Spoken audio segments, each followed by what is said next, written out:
Muy bien, buenas tardes. Gracias por la invitación a don Alex, a Jeffrey, a todos los colegas organizadores de este evento tan importante.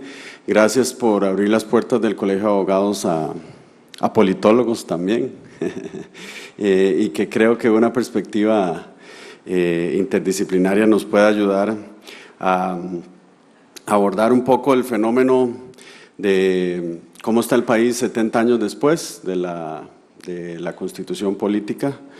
Y bueno, yo en realidad quisiera hablar en general sobre democracia, porque estoy seguro que mis compañeras después van a precisar algunos temas.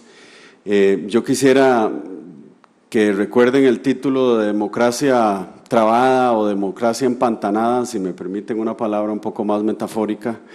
Y como dijo el matemático francés del siglo XVII, refiriéndose a un intercambio de cartas que estaba teniendo, si he escrito esta carta tan larga ha sido porque no he tenido tiempo de hacerla más corta. Así que trataré de ser breve, aunque esa brevedad creo que sintetiza bastante información.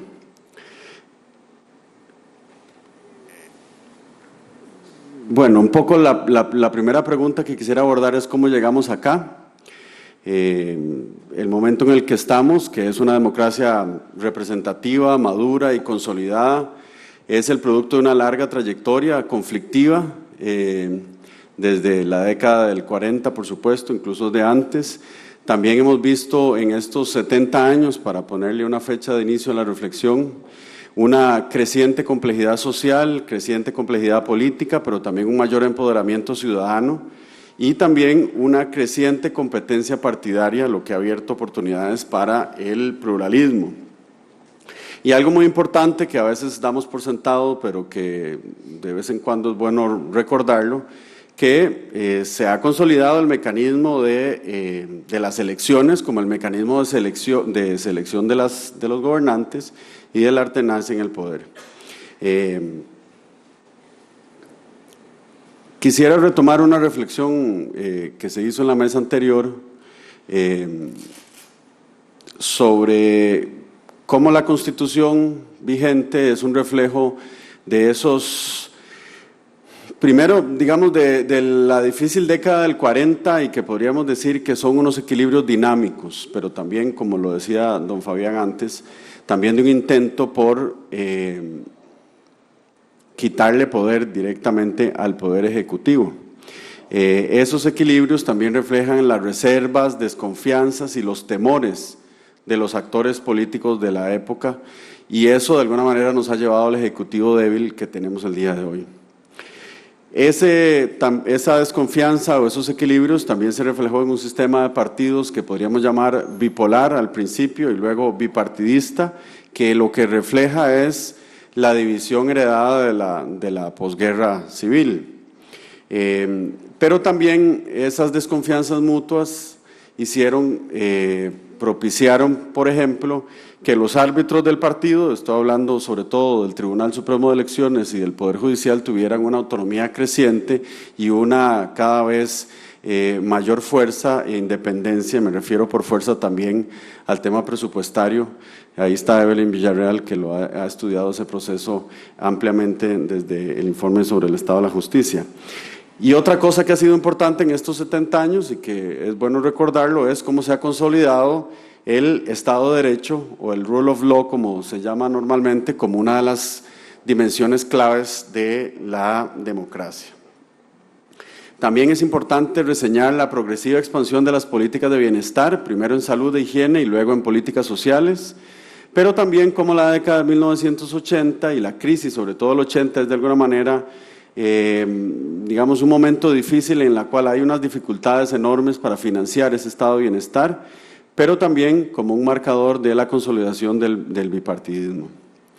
Y esos equilibrios políticos, la complejidad administrativa creciente también, esa cantidad de instituciones que se mencionaban antes, pero también las resistencias de los sectores perjudicados por la crisis o por esa incapacidad del Estado para financiar adecuadamente sus promesas de inclusión, pues también han resultado en problemas estructurales. Creo que, digamos que la idea que está detrás de estas reflexiones es que los equilibrios de la posguerra se han ido rompiendo paulatinamente y que para mí el momento, digamos, de inicio de ese proceso es la huelga del magisterio en 1995 y la caída de la participación electoral en 1998. Bueno, entonces, ¿qué es lo que le pasa a la democracia en Costa Rica? Le pasan cosas buenas también. Por ejemplo, el portafolio de protección de los derechos de la ciudadanía se ha fortalecido en los últimos 30 años. Cito algunos hitos muy importantes, por supuesto la creación de la Sala Constitucional, que también está de aniversario, la Defensoría de los Habitantes, la creación de la ARECEP, de los tribunales ambientales, por ejemplo, y la ampliación de derechos a través de las reformas constitucionales que han ocurrido. Señalo específicamente la del artículo 50, donde se protege también los temas ambientales que Crisia Brade antes explicaba. Y por supuesto diversas resoluciones de la Sala Constitucional que han fortalecido la protección de los derechos. Pero también desde el 98 se ha producido un fuerte desalineamiento partidario, pero también un realineamiento partidario. Esto es el reflejo de la ruptura paulatina del bipartidismo y un acomodo de esas fuerzas que también propician que surjan nuevos partidos. Pero este fenómeno se traduce también en fragmentación legislativa y una alta volatilidad electoral. Los vínculos de la ciudadanía con los partidos se debilitan, pero también cuando existen se erosionan muy rápido. Si ustedes pueden recordar cuánto duraba la luna de miel de los gobiernos antes, era casi que un año, por lo menos. Ahora no existe esa luna de miel y rápidamente las personas que votan por un partido rápidamente se convierten en críticos y eso habla de la erosión de esas lealtades partidarias. Para reflexionar brevemente sobre el rol que cumplen los partidos políticos, recordemos que se supone que son 4 funciones que deberían cumplir: servir de guía ideológica para la ciudadanía, postular cargos, formar gobierno y canalizar las demandas de la ciudadanía. Vemos que los partidos políticos están en crisis en varias de esas dimensiones. Básicamente lo que hacen bien es postular cargos, pero incluso hemos visto dificultades para formar gobierno en algunas ocasiones. Por supuesto, la parte ideológica de los partidos políticos está bastante perdida en la mayoría de ellos y la canalización de las demandas de la ciudadanía tampoco ocurre regularmente o como debería ocurrir. También es un obstáculo el reglamento legislativo, que obviamente fue diseñado para una época distinta donde el Parlamento estaba dividido sobre todo en 2 bloques y con otra dinámica, y la fragmentación legislativa solo añade complejidad a ello. Pero también las débiles potestades del Ejecutivo que se explicaban antes no ayuda tampoco a que haya una adecuada coordinación hacia adentro del gabinete, pero tampoco que haya una adecuada interrelación con la Asamblea Legislativa. Y en realidad lo que hemos tenido en los últimos gobiernos son gobiernos de minoría, por decirlo de alguna forma, o incluso en esta ocasión con una fracción legislativa que ni siquiera es la segunda en fuerza formalmente, sino que la tercera. Y desde la ciudadanía obviamente hay un reclamo por ese entrabamiento político, porque nada se resuelve, porque los problemas públicos no se resuelven. Y esa pérdida de confianza ha llegado incluso al poder judicial, lo cual es bastante riesgoso. Entonces, de alguna forma, los equilibrios de la posguerra y las desconfianzas mutuas nos tienen en este momento en una especie de entrabamiento político, o lo que en Estados Unidos se conoce ampliamente como political gridlock, es decir, estamos trabados o empantanados. El sistema político no ha logrado adaptarse o actualizarse al cambio de la época y esto es lo más riesgoso para mí, que ha impedido resolver los desafíos claves para el país, como son una creciente desigualdad, el financiamiento del estado de bienestar, la reforma educativa necesaria. No se ha podido atender el problema de un modelo económico dual. Por esto me refiero a una economía que funciona ligada a la globalización y al mercado internacional, turismo, que funciona bien, genera trabajos, y otra economía que normalmente está relacionada con el mercado interno, donde hay enorme pobreza, puestos mal remunerados y además menos trabajos que en la otra. De manera que el país tiene de alguna forma como 2 motores económicos, uno que camina muy bien y otro que camina muy mal, y esto profundiza, por supuesto, la desigualdad, y no hay comunicación entre esos dos caminos económicos. Bueno, el Estado no ha logrado resolver esa dualidad en el modelo económico tampoco. Y otro problema que existe en la actualidad con el sistema político es que no existen canales adecuados, canales institucionales para canalizar el descontento y resolver las causas del descontento. Y más bien vemos cómo se van cerrando, por ejemplo, en el tema de huelgas, a pesar de que uno entiende la lógica para regular este tema, lo cierto del caso es que también se están cerrando canales para canalizar la protesta, y eso es riesgoso. Y además a esto le sumamos redes sociales que alimentan la desconfianza, que alimentan las noticias falsas, la polarización. Estamos en una situación bastante grave. Yo estoy convencido, y esto lo he dicho en diferentes foros, que el reto más importante que debe abordar Costa Rica es realizar una reforma política. Es una reforma política que es la que necesitamos para enfrentar todos esos desafíos. Es una reforma política hacia adentro de cada uno de los poderes, es decir, una reforma del Poder Judicial, del Poder Ejecutivo, del Poder Legislativo, pero también en las interrelaciones entre esos poderes. Cómo se relaciona la Asamblea Legislativa, por ejemplo, con el Poder Judicial. Normalmente estamos atentos a lo que ocurre en la Sala Constitucional, pero también cómo se relaciona el Poder Ejecutivo con el Legislativo. Aquí se han señalado algunas cosas, pero nada más quería señalarlo. También quisiera llamar la atención de voces mayoritarias en torno a la reforma del Estado en los últimos años, que a mí me parece que son dogmáticas y que la verdad no contribuyen a una discusión de fondo sobre el lugar que debe ocupar el Estado. Por ejemplo, que son demasiadas instituciones en Costa Rica. Bueno, en realidad la pregunta no es cuántas son, sino para qué sirven, si están cumpliendo su función, si son relevantes o no para los retos del desarrollo.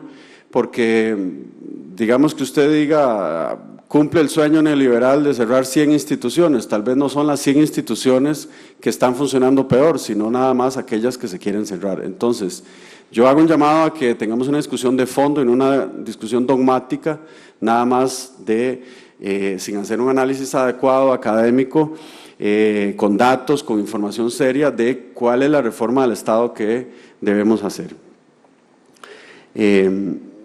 Y yo creo que hay unos principios que deben guiar esa reforma política. Por ejemplo, asegurar una mayor representatividad y mayor proporcionalidad. En esto debo señalar mi desacuerdo con el proyecto de Poder Ciudadano ya para cambiar la forma en la que se eligen a los diputados y diputadas, porque me parece que no mejoraría ni la representatividad ni necesariamente la proporcionalidad. Creo sin duda que tiene que haber una mayor eficiencia en la gestión pública y en la atención de la desigualdad. Esta es una dimensión de calidad de la democracia que es de responsiveness, o cómo el Estado le responde a la ciudadanía para resolver esos desafíos. Por supuesto, el fortalecimiento del Estado de Derecho. Estuve el martes en la tarde en la comunidad de Sardinal de Carrillo, en Guanacaste, presentando los resultados de un libro sobre el agua y los conflictos por el agua. Y debo decir que tengo una sensación me siento un poco confundido de cómo interpretar las quejas de los líderes comunales, porque por un lado me parece muy positivo que la mayor parte de los líderes comunales, de defensores del ambiente y del agua, estén básicamente proponiendo que se tiene que respetar el Estado de Derecho. En realidad, básicamente eso es lo que piden la mayor parte del tiempo. Entonces uno diría, qué bien que hay defensores de la Constitución y de la ley en todas las comunidades del país, pero por otro lado me siento muy triste y un poco enojado de que las instituciones públicas no estén cumpliendo el Estado de Derecho. Y esto hay que decirlo así. Por ejemplo, en temas ambientales hay una serie de normas que no se cumplen. Tan sencilla, por ejemplo, como que los cauces de los ríos tienen que estar reforestados, y si un cauce no está con árboles, se debe reforestar ese cauce, para no hablar de tirar basura o construir en los cauces de los ríos. Entonces, aunque parezca evidente decir que es importante el respeto al Estado de Derecho, parece que eso no siempre se está cumpliendo. Obviamente, un tema de transparencia y rendición de cuentas que creo que ahora se va a abordar con mayor detalle. Uno de los reclamos de los líderes y de la comunidad de Sardinal es que hay un compromiso de la AIA de sacar únicamente 70 litros por segundo del pozo, porque si no el manto acuífero se puede secar. Bueno, la gente no sabe cuánta agua están sacando de ese pozo de su comunidad. Yo pensaba, ¿qué tan difícil será poner un aparato que mide en tiempo real cuánta agua se está sacando de ese pozo? ¿Será imposible tecnológicamente hacer eso? No, no lo es. Pero no hay una voluntad de informarle a la comunidad, de rendir cuentas sobre lo que se está haciendo, de participar a las personas en las decisiones. Y estoy hablando del caso de Sardinal porque estuve allí y regresé ayer, pero obviamente esto aplica para una enorme cantidad de asuntos donde sería mucho más fácil de resolver si las instituciones públicas tuvieran la apertura de dar la información que se requiere.